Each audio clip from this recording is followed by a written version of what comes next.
আমি হলাম এই যে শবরপল্লী, এই শবরপল্লীর রাজা, যার নাম হলো শবরাজ বিশ্বাবসু।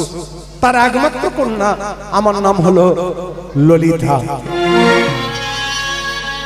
এমন সময় কুটিরের ভিতর থেকে বেরিয়ে এলেন শবরাজ বিশ্বাবসু। মা ললিতা, এই সন্ধ্যাবেলায় তুই কার সঙ্গে কথোপকথন করছিস রে মা? বাবা, এই সন্ধ্যাবেলায় আমাদের কুটিরের দ্বারে একজন আর্যপুত্র এসেছে, পথভ্রষ্ট পথিক এসেছে, তীর্থ পর্যটনে বেরিয়ে পথ ভুল করে আমাদের এখানে এসেছে একটুখানি আশ্রয়ের জন্য। কে তুমি আর্যপুত্র? বলো তোমার নাম কি? আমার নাম হলো বিদ্যাপতি। আমি তীর্থ পর্যটনে বেরিয়ে পথ ভুল করে এখানে এসেছি, আমাকে একটুখানি আশ্রয় দিন।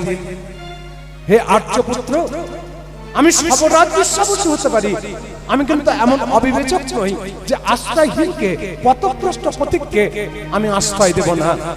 ললিতা, এক কাজ কর মা, তুই তাড়াতাড়ি করে একটা সুন্দর ঘর পরিষ্কার পরিচ্ছন্ন করে সুন্দর করে রেখে দে। আর এই আর্যপুত্র এখানে উনি যতদিন বিশ্রাম নিতে চান, আশ্রয় নিতে চান, ততদিন উনি এখানে আশ্রয় নিতে পারেন। আর শোন মা, এক কাজ করিস, যেহেতু এই আর্যপুত্র তীর্থ পর্যটন করে ফেরার পথে পথ ভুল করে এখানে এসেছে, প্রত্যেক দিন ওর পদসেবা করিস। কেন জানিস মা? আমি শুনেছি শাস্ত্রে বলছে কোন মানুষ যদি তীর্থ পর্যটনে যায়, তীর্থ পর্যটন করে ফিরে আসার পর তার পদসেবা করলে যে ফল লাভ হয়, তীর্থ পর্যটনে গেলে তার যে ফল লাভ হয়, ওই তীর্থ পর্যটন করে ফেরার পর সেই মানুষের পদসেবা করলে কিছুটা ফল নাকি পাওয়া যায়। তাই তাড়াতাড়ি করে কি করলেন ললিতা, একটা ঘর সুন্দর করে পরিষ্কার পরিচ্ছন্ন করে বিছানা করে দিলেন। আর ওই আর্যপুত্র বিদ্যাপতি ওই কুটিরের মধ্যে আশ্রয় নিলেন। একদিকে মহারাজ ইন্দ্রদম্নের আদেশে নীলমাধবের সন্ধান, অন্যদিকে ললিতার রূপ যৌবনের প্রতি প্রবল আকর্ষণ। দুটো দিক যখন অন্তরটাকে কুরে কুরে খাচ্ছে, ঠিক অষ্টম দিনের মাথায় ললিতা প্রত্যেক দিন পিতার আদেশে বিদ্যাপতির পদসেবা করেন। কতক্ষণ? যতক্ষণ না বিদ্যাপতি ঘুমিয়ে পড়তেন। তাই আজকে যখন ললিতা তার পদসেবা করছে, বিদ্যাপতি নয়নে ঘুম আসছে না। হঠাৎ ওই অষ্টম দিনের মাথায় একটা ঘটনা ঘটে গেল। যখন রাত্রিবেলায় বিছানার মধ্যে পড়ে আছেন বিদ্যাপতি, ললিতা তার পদসেবা করছে, নয়নে ঘুম আসছে না। কেমন করে আমি নীলমাধবের সন্ধান পাবো, এই চিন্তায় মগ্ন। ঠিক সেই সময় বিদ্যাপতি কর্ণে শ্রবণ করলেন যে কুঠিরের মধ্যে তিনি ছিলেন, সেই কুঠিরের দরজায় কে যেন এসে আঘাত করছে। চমকে উঠলেন বিদ্যাপতি। কে কে দরজায় আঘাত করে? তবে কি এই ললিতা অন্য কোন পুরুষের আসক্তা? অন্য কোন পুরুষের সঙ্গে ললিতার যোগাযোগ আছে? আমাকে দেখতে হবে, আমাকে জানতে হবে। ঘুমের ভান করে বিছানার মধ্যে পড়ে রইলেন বিদ্যাপতি। আর এদিকে ললিতা মনে মনে চিন্তা করলেন, আর্যপুত্র বোধহয় ঘুমিয়ে পড়েছে। তাড়াতাড়ি করে ওই বিছানা পরিত্যাগ করে যখনই এসে দরজাটিকে উন্মুক্ত করলেন, খুললেন, বিদ্যাপতি চমকে উঠলেন। আমি কাকে দেখছি? এই যে শবরাজ বিশ্বাবসু, পরনে রক্তিম বসন, ললাটে রক্ত চন্দনের তিলক, হাতে কমণ্ডলু। ললিতাকে চুপি চুপি ডেকে বলছে, ললিতা বাবা, আমার আর্যপুত্র ঘুমিয়ে পড়েছে তো? হ্যাঁ বাবা। তাহলে শোন মা, এই রাত্রি বেলায় আমার আরাধ্য দেবতার পূজার সামগ্রী আমার হাতে তুলে দে, আমি তার পুজো করে আসি। যখনই বলেছে আমার আরাধ্য দেবতার পূজার সামগ্রী আমার হাতে তুলে দে, বিদ্যাপতি বিছানার মধ্যে মনে মনে চিন্তা করছে, তবে কি এই সেই পূজারী যিনি মহারাজ ইন্দ্রদম্নের আরাধ্য দেবতা নীলমাধবের পূজারী? কি এই সমরাজ বিশ্বা বসু আমাকে ছলনার আশ্রয় নিতে হবে। আমাকে জানতে হবে প্রত্যেক দিন বিশ্বা বসু কোথায় যায়, কার পুজো করতে যায়।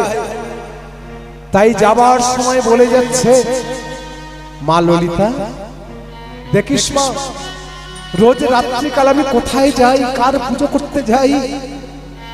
যে আর্যপুত্র আমাদের বাড়িতে আশ্রয় নিয়েছে ও যেন কখনো জানতে না পারে। না বাবা, আমি কাউকে বলবো না।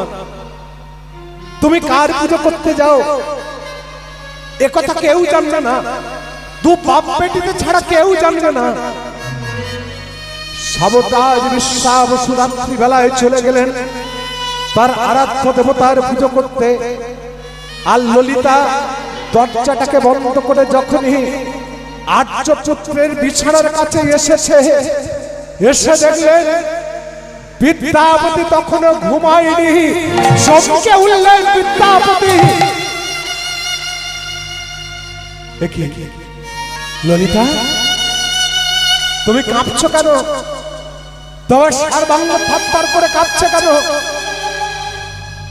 ললিতা তুমি আমার কাছে এসো। ললিতা তুমি আমার কাছে এসো।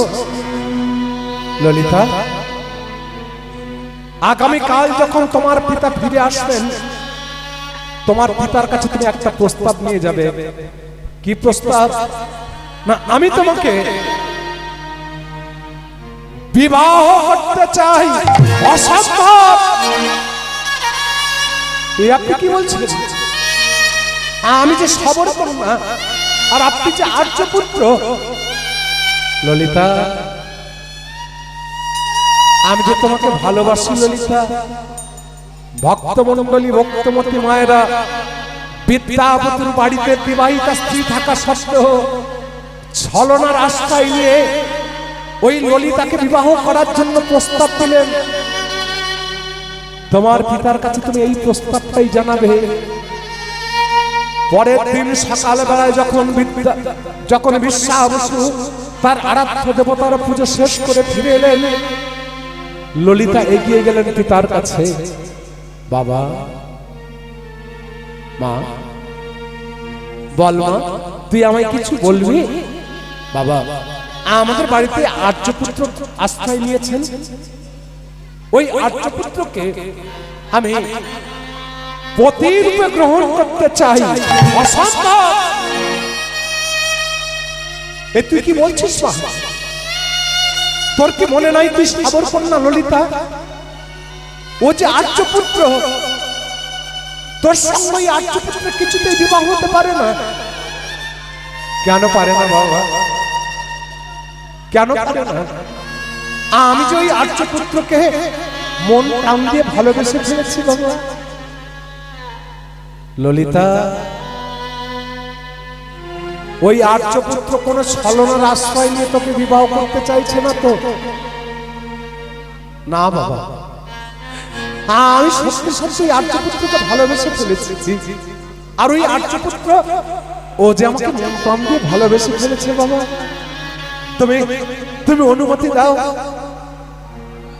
সত্যি যদি তুই ওই আর্যপুত্রকে ভালোবেসে থাকিস,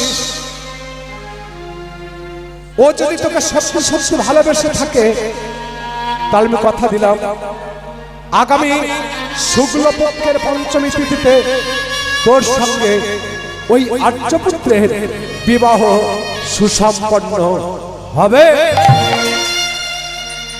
এসে গেল সেই দিন, মহা আনন্দের দিন। আজকে বিবাহ বাসরে ললিতা কি করলেন? ললিতা কি করলেন? ওই মালাটাকে নিয়ে আজকে বিবাহ বাসরে আর্যপুত্র বিদ্যাপতির কণ্ঠে পরিয়ে দিলেন। মায়ের একবার হুলুধ্বনি, শঙ্করধ্বনি, নিতাই গৌড় প্রেমানন্দ হরি।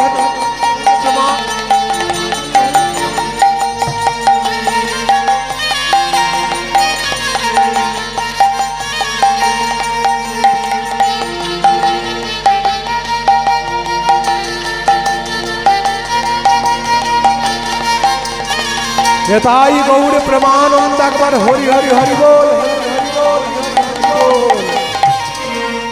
আজ প্রতিরূপে ললিতা বরণ করিল, এবারে প্রতিরূপে ললিতা বরণ করিল, প্রতিরূপে ললিতা বরণ করিল, এবারে প্রতিরূপে ললিতা বরণ করিল, তাহা দেখি দেবে বন পুষ্প বৃষ্টি কইল, এবারে তাহা দেখি দেবে গণ পুষ্প বৃষ্টি কইল, তাহা দেখি দেবে বন পুষ্প বৃষ্টি কইল, এবারে তাহা দেখি দেবে গণ পুষ্প বৃষ্টি কইল, আঁখে বাজে সানাই বাজে, কই শঙ্করধ্বনি হবে না তো? শঙ্খ নেই, শঙ্খ নাই বা থাকলো, শাঁখে বাজে সানাই বাজে,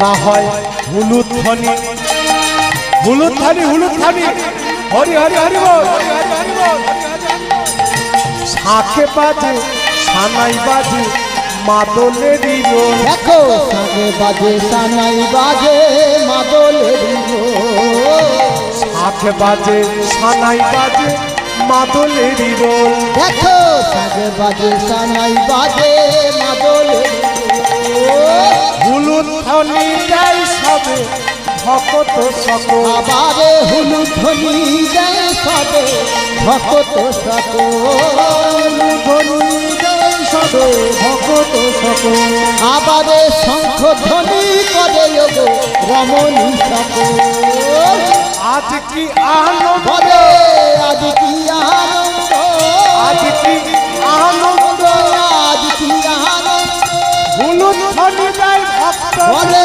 আজ কি আনন্দ, হরি ধ্বনি দেয় ভক্ত, বলে আজ কি আনন্দ, হরি হরি হরি বলে বলে আজ কি আনন্দ, আনন্দে বাবু, বলে আজ কি আনন্দ, আরে হুলু হুলু ধ্বনি দিয়ে হরি হরি হরি বল, হরি হরি হরি বলে হরি হরি হরি বলে হরি হরি হরি বলে, বলে আজ কি আনন্দ, আজ কি আনন্দ, বলে আজ কি আনন্দ, এবার প্রতিরূপে ললিতা বদন করিল, প্রতিরূপে ললিতা বদন করিল, এবার প্রতিরূপে ললিতা বদন করিল,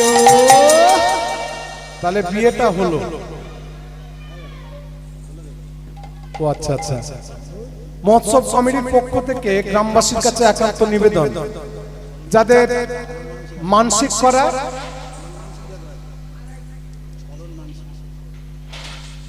যাদের ছলম মানসিক রয়েছে, আপনারা আর কাল বিলম্ব না করে কমিটির ছেলেদের সঙ্গে যোগাযোগ করুন। যারা আমাদের এই মহোৎসব প্রাঙ্গণে ছলম রয়েছে, আপনারা আপনাদের বিগ্রহগুলো বা মানসিক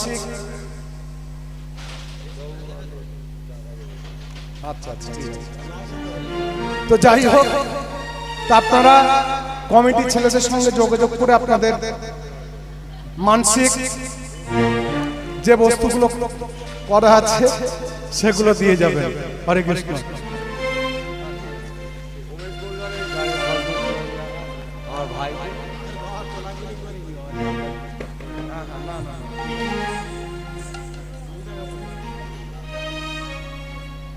তাহলে বিয়েটা হলো, স্বামী সেবা করছে ললিতা।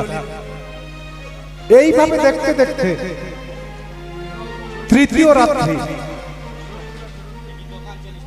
ললিতা বিদ্যাপতির বাহু বন্ধনে আবদ্ধ হয়েছেন। ওই রাত্রিবেলায় বিদ্যাপতি ললিতাকে কাছে ডেকে বলে উঠলেন, ললিতা স্বামী, আচ্ছা তুমি কি জানো ঠিক আছে বাবা, যাও না, যাও। ঠিক আছে।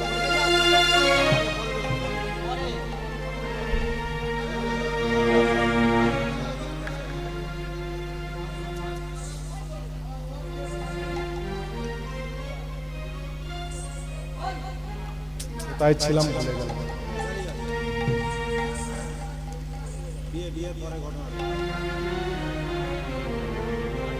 ললিতা, আমি তোমাকে বলে কেন? তুমি আমার স্বামী। আচ্ছা ললিতা, আমি এখানে কেন এসেছি বলো তো? বলে কেন স্বামী?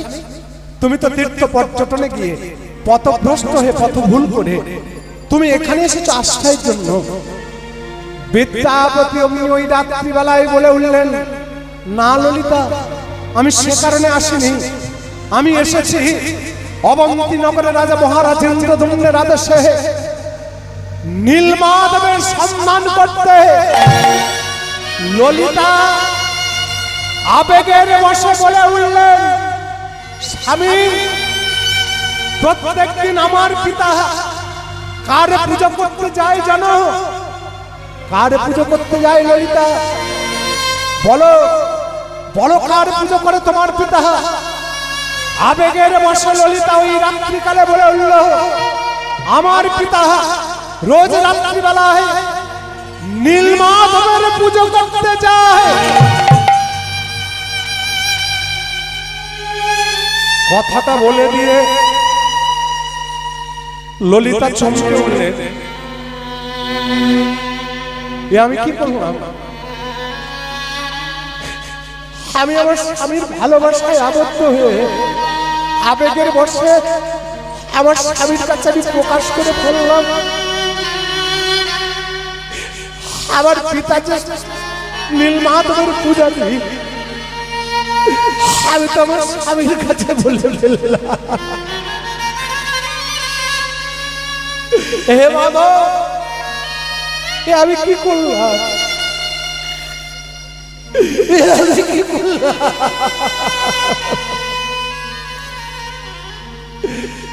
ললিতা, কাঁদছো কেন ললিতা? কাঁদছো কেন? শোনো ললিতা, আগামীকাল তোমার পিতার কাছে তুমি একটা প্রস্তাব নিয়ে যাবে। কি প্রস্তাব? না, আমি তোমার পিতার আরাধ্য দেবতা নীলমাধবকে দুটো নয়ন ভরে দর্শন করতে চাই। অসম্ভব! আপনি কি বলছেন? আপনি কি শোনালেন? আমার পিতা কিছুতেই তার নীলমাধবকে কাউকে দেখাবেন না। তিনি চান একাই তিনি নীলমাধবের পুজো করবেন। তিনি চান না জগতের কোন মানুষ তার নীলমাধবকে পুজো করুক। ললিতা, আমি যদি তোমার পিতার আরাধ্য দেবতা নীলমাধবকে দুটো নয়ন ভরে দর্শন করতে না পারি, তাহলে ওই যে দেখছো নীলমাধব নীলগিরি পর্বতের উচ্চ শিখর, ওই নীলগিরি পর্বতের উচ্চ শিখর থেকে ঝাঁপিয়ে পড়ে আমি আত্মঘাতী হয়ে জীবনটা আমি শেষ করে দেব। কান্নায় ভেঙে পড়লেন ললিতা। মাধব, হে মাধব, এ তুমি আবার কি করলে? আবার তুমি কি করলে মাধব? আমি তো বেশ ছিলাম, আমি বিবাহ বন্ধনে আবদ্ধ হয়ে আমার জীবনে আমার পিতা তো কিছুতেই নীলমাধবকে দেখাবে না। যদি না দেখায় আমার স্বামী আত্মঘাতী হবে, আমি হব বিধবা, বৈধব্যের যন্ত্রণা আমাকে সহ্য করতে হবে। হে মাধব, আমি তো বেশ ছিলাম, কেন আমি বিবাহ বন্ধনে আবদ্ধ হলাম? বলো না, তুমি বলে না। পরের দিন যখন সবরাজ বিশ্বা বসু ফিরে এলেন, ললিতা এগিয়ে গেলেন পিতার কাছে। বাবা, মা, এ কি রে মা, তোর নয়নে জল কেন? তোর স্বামী কি তোকে? না বাবা, আমার স্বামী আমাকে কোন রকম ভাবে অত্যাচার করেনি, অনাচার করেনি। তাহলে তোর নয়নে জলধারা কেন রে মা? বাবা, যে আর্যপুত্রকে আমি পত্ররূপে গ্রহণ করেছি, ওই আর্যপুত্র তোমার আরাধ্য দেবতা নীলমাধবকে দুটো নয়ন ভরে দর্শন করতে চায়। অসম্ভব। এ তুই কি বলছিস মা? তুই কি জানিস না এই জগৎ সংসারে তুই বাপ বেটিকে ছাড়া কেউ জানবে না আমি কার পুজো করি? আমি তো চাই না এই জগতের কোনো মানুষ আমার নীলমাধবকে দর্শন করুক। আমি তো চাই না আমার নীলমাধবকে অন্য কেউ পুজো করুক। কিন্তু মা, আমি যে নীলমাধবের পুজো করি এ কথা তো স্বামীকে কে বলেছে? বল কে বলেছে? বল কে বলেছে? আমি বলেছি বাবা, আমি বলেছি। কেন বললি রে মা?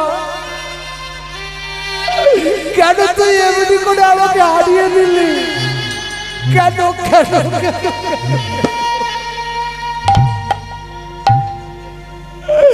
আমাকে তুই কেন এমনি করে হারিয়ে দিলি? দেখাবে না তুমি? অসম্ভব। আমি নীলমাধবকে একাই পুজো করবো। হ্যাঁ, আমার নীলমাধবকে আমি দুটো নয়ন করে একাই দর্শন করবো। তাহলে শোনো বাবা, তুমি যদি আমার স্বামীকে নীলমাধবকে না দেখাও ও আত্মঘাতী হবে, আমি হব বিধবা। বৈতক্যের যন্ত্রণা সারাটা জীবন আমাকে বহে বেড়াতে হবে। তার থেকে আমার স্বামীর আত্মহত্যা করার আগে আমি ওই নীলগিরি পর্বতে উচ্চ শিখর থেকে ঝাঁপিয়ে পড়ে আমার নারী জীবনটাকে আমি শেষ করে দেব। এগিয়ে চললেন নীলগিরি পর্বতের এদিকে নিশ্চল পাথরের মতো দাঁড়িয়ে রয়েছে সবরাজ বিশ্বা বসু। নয়ন জলে তার বক্ষ ভেসে যাচ্ছে। মাধব,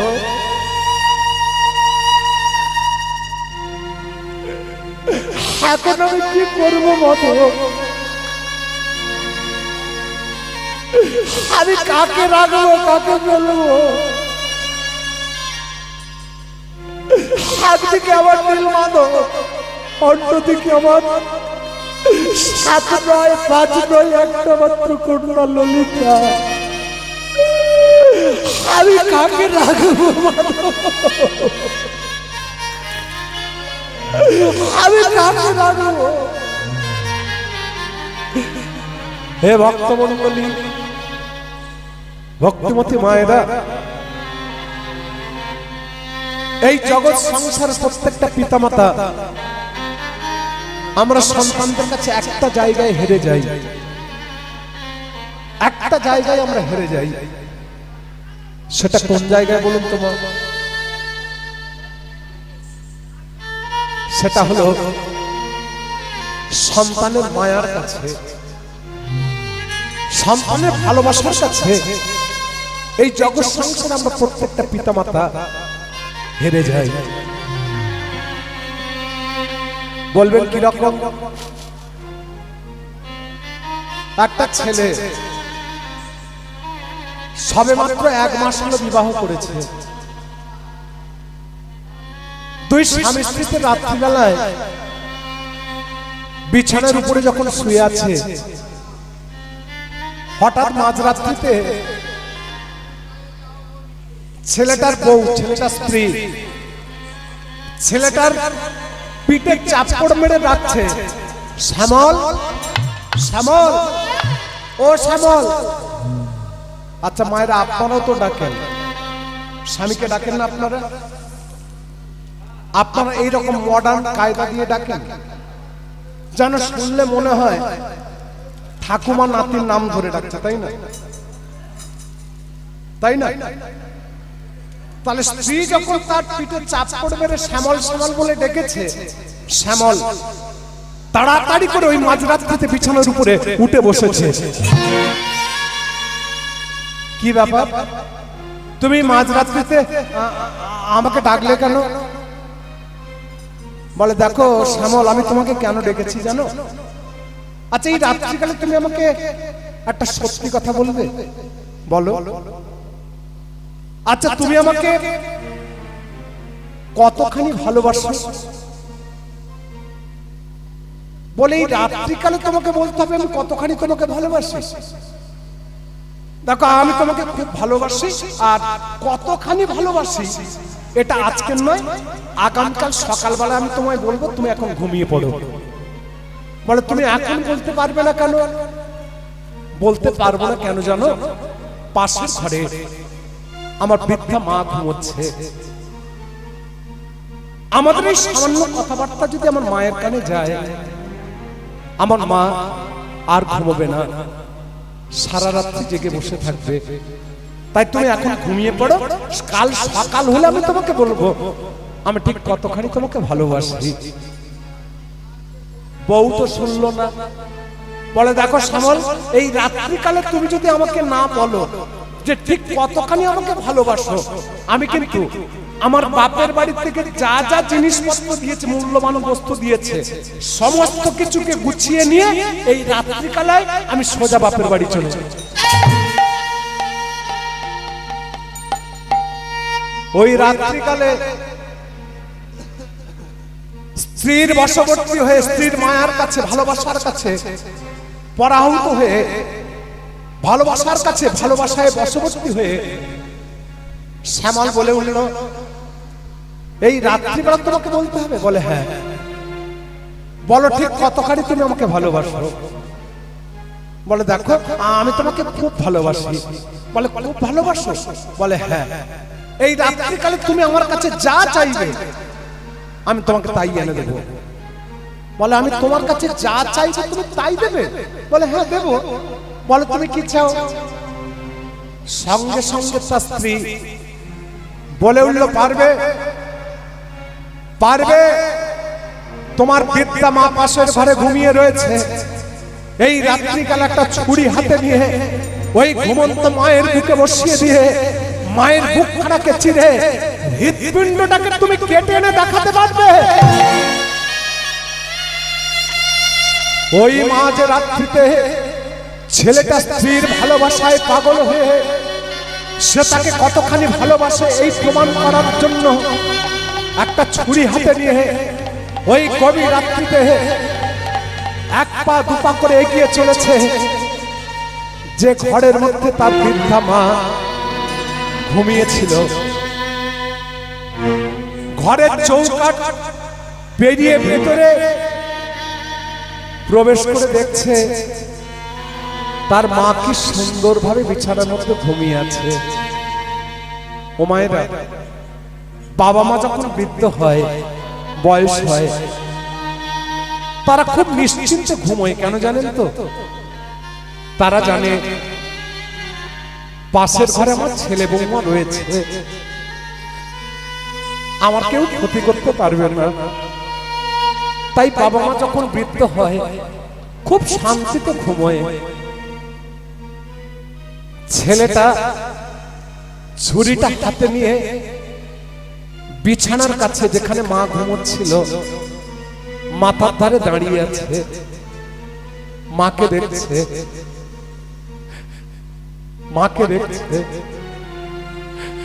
হঠাৎ মনে পড়ে গেছে স্ত্রীর কথা। ছুরিটা হাতে ছিল, সে কতখানি তার স্ত্রীকে ভালোবাসে প্রমাণ করানোর জন্য ওই গভীর রাত্রিতে ওই ছুরিটাকে ঘুমন্ত মায়ের বক্ষ মাঝে বসিয়ে দিয়েছে। মায়ের ঘুমটা ভেঙে গেছে। মা চোখ মেলে তাকিয়ে দেখলো তার নিজের ছেলেই তার বুকে ছুরি মেরেছে। মা মনে মনে চিন্তা করছে, পাড়া প্রতিবেশী কেউ যদি আমাকে মারতে আসতো, আমি আমার ছেলের নাম ধরে ডাকতাম, কিন্তু আমার ছেলেই যদি আমার বুকে ছুরি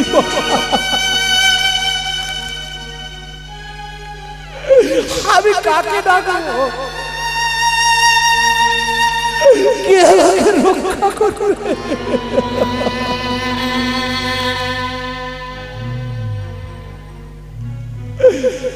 অসহ্য যন্ত্রণায় ছটফট করতে করতে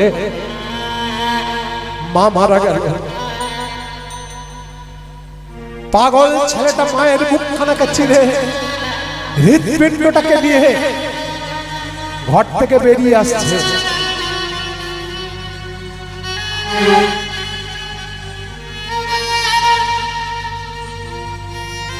এক পা দুপা করে ঘর থেকে যখন বেরিয়ে আসছে, মনে মনে ভাবছে কেউ আমাকে দেখতে পাচ্ছে না তো, আমাকে আমাকে কেউ দেখতে পাচ্ছে না তো, আমাকে কেউ দেখতে।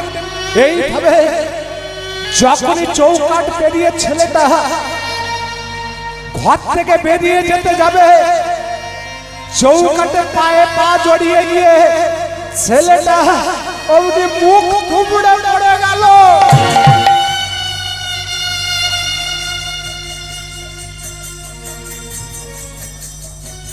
আর ওই যে সত্য কেটে নিয়ে আসা হৃদপিণ্ড, ওই হৃদপিণ্ডটা ছেলেটার হাত থেকে ছিটকে একটু দূরে পড়ে আছে। রক্তে ভেসে যাচ্ছে ছেলেটার দেহ। সত্য কেটে নিয়ে আসা হৃদপিণ্ড তো, তখনও হৃদপিণ্ডটা থরথর করে কাঁপছে। ঠিক সেই সময় ওই হৃদপিণ্ড থেকে কি সুন্দর একটা শব্দ বেরিয়ে এলো, দেখুন, খোকা খোকা, তোর খুব লেগেছে না রে?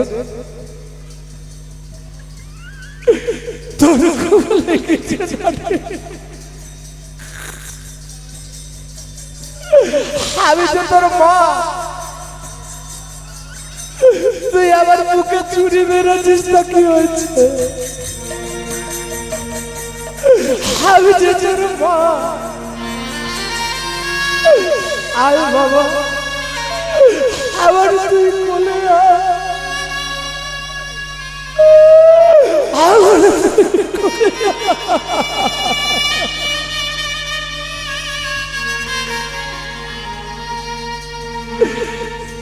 হে ভক্তমণ্ডলী, ভক্তমতী মায়েরা, এই হলো আমাদের মায়ের ভালোবাসা। তাই প্রত্যেকটা পিতা মাতা দেখুন, আজকের হৃদপিণ্ডটা দেহ থেকে ছিন্ন হয়েও সে তার ছেলের ভালোবাসাকে ভুলতে পারেনি।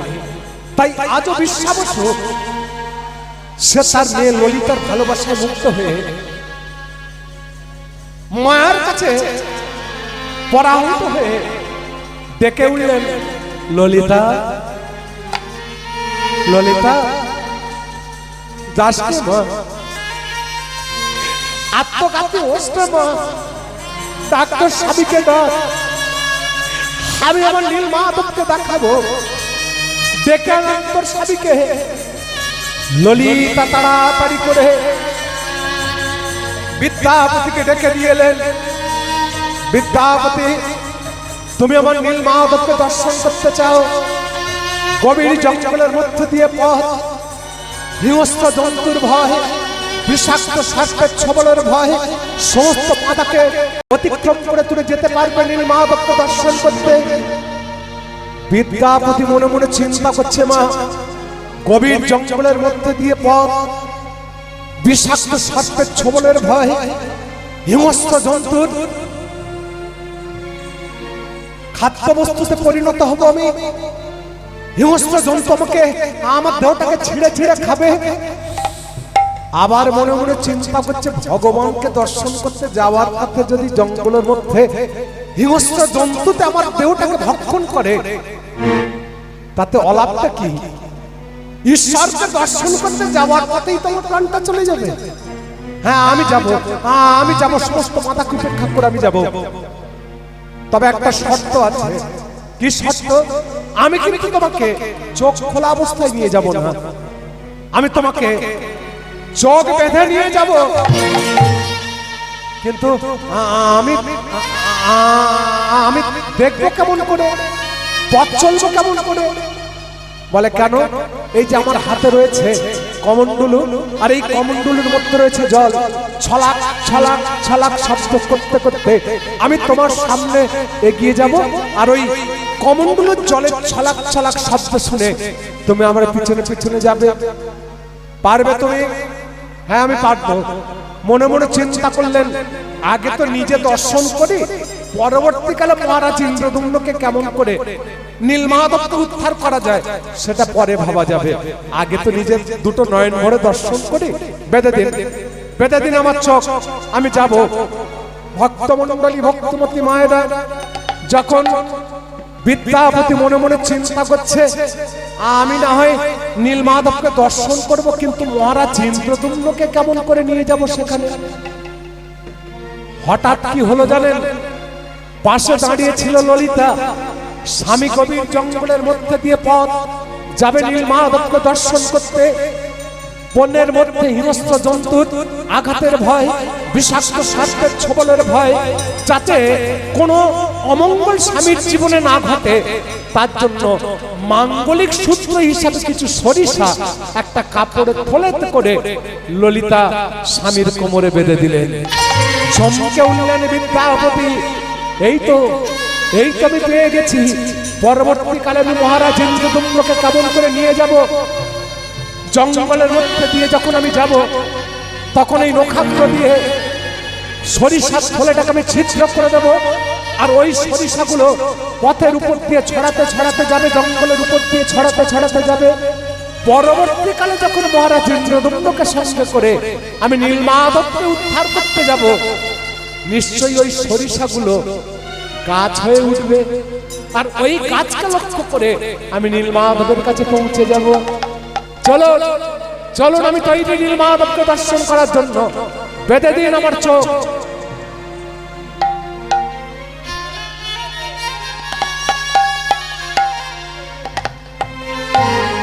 চোখ বেঁধে দেওয়া হলো বিদ্যাপতি।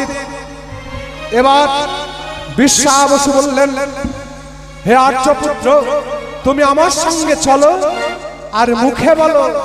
কি বলবো? তুমি গাও গাও কৃষ্ণ নাম, মধুর নাম, হরি নাম। তুমি হুলুধারি হুলুধারি কৃষ্ণ নাম, মধুর নাম, হরি নাম। গাগো গাগো কৃষ্ণ নাম, মধুর নাম, হরি নাম। তুমি সরিষার থলেটাকে ছিদ্র করে দিয়েছে বিদ্যাপতি। সরিষাগুলো ছড়াতে ছড়াতে চলেছে। পথ চলিতে আগে বলিতে, পথ চলিতে আগে বলিতে, পথ চলিতে আগে বলিতে, পথ চলিতে আগে বলিতে। নিঃশ্বাসে কবু বিশ্বাসে, কবু বিপদে, কবু সংকটে, কবু নিঃশ্বাসে কবু বিশ্বাসে, কবু বিপদে কবু সংকটে। কবু নিঃশ্বাসে কবু বিশ্বাসে, কবু বিপদে, কবু সংকটে, কবু নিঃশ্বাসে কবু বিশ্বাসে, কবু বিপদে কবু সংকটে। গাও গাও কৃষ্ণ নাম, মধুর নাম, হরি নাম। তুমি গাও সরিষাগুলোকে ছড়াতে ছড়াতে জঙ্গলের মধ্যে দিয়ে চলেছে। হরি নাম তুমি গাও গাও কৃষ্ণ নাম মধুর নাম হরি নাম। তুমি গাও গাও কৃষ্ণ নাম মধুর নাম হরি নাম। তুমি গাও গাও কৃষ্ণ নাম মধুর নাম হরি নাম। কৃষ্ণ নাম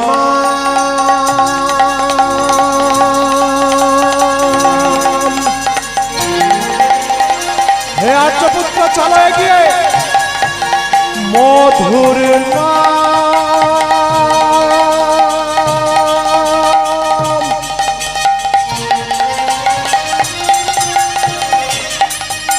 মধুর কৃষ্ণ নাম।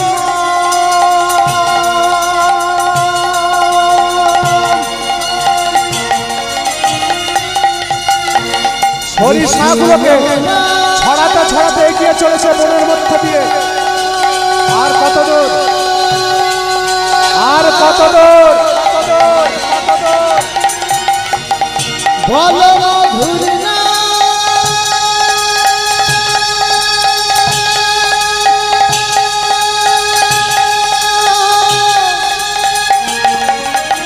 আর কত দূর, বলো মধুর কৃষ্ণ আর কত দূর। হে আর্যপুত্র এসে গেছি আমি নীলগিরি পর্বতের পাদদেশে, যেখানে নীলমাধব অবস্থান করছিল। বিদ্যাপতিকে সেখানে নিয়ে এসে নীলমাধবের সম্মুখে তার চোখের বন্ধনটাকে খুলে দেওয়া হলো। এই দেখ আমার নীলমাধব।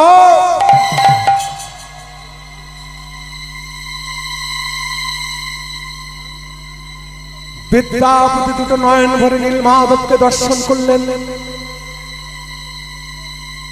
এমন সময় বিশ্বাবসু বলে উঠলেন, বিদ্যাপতি তুমি আমার নীলমাধবকে দর্শন করো, আমি ততক্ষণ কিছু ফুল পত্র চয়ন করে নিয়ে আসি নীলমাধবের পুজোর লাগিয়ে। বিদ্যাপতিকে দাঁড় করিয়ে রেখে চলে গেলেন নীলমাধবের পূজার লাগি কিছু ফুল এবং পত্র চয়ন করতে। আর বিদ্যাপতি কি দেখছে? দেখছে নীলগিরি পর্বতের সমস্ত পাদদেশ নীলমাধবের রূপের ছাটায় ঝলমল করছে। যেখানে নীলমাধবের মূর্তিটা ছিল ঠিক তার সম্মুখে দেখলেন একটা অগ্নিকুণ্ড, তখন আগুন দাউ দাউ করে জ্বলছে। ওর পাশেই ছিল একটা বৃক্ষ, আর ওই বৃক্ষে একটা পায়স পাখি বসেছিল। বিদ্যাপতি দেখলেন ওই পায়স পাখিটা হঠাৎ করে ওই অগ্নিকুণ্ড মাঝে ঝাঁপিয়ে পড়ল। ঝাঁপিয়ে পড়ার সঙ্গে সঙ্গে ওই পায়স পাখিটার মৃত্যু হলো না, ওই অগ্নিকুণ্ড মাঝ হতে ধোঁয়া আকারে কুণ্ডলী পাখি উপরের দিকে উঠছে। আর ওই ধোঁয়ার মধ্যে লক্ষ্য করলেন বিদ্যাপতি একটা দিব্য রথ। সেই দিব্য রথ স্বয়ং শ্রীহরি নারায়ণ ওই পায়স পাখিকে দিব্য রথের মধ্যে করে নিয়ে বৈকুণ্ঠে গমন করছে।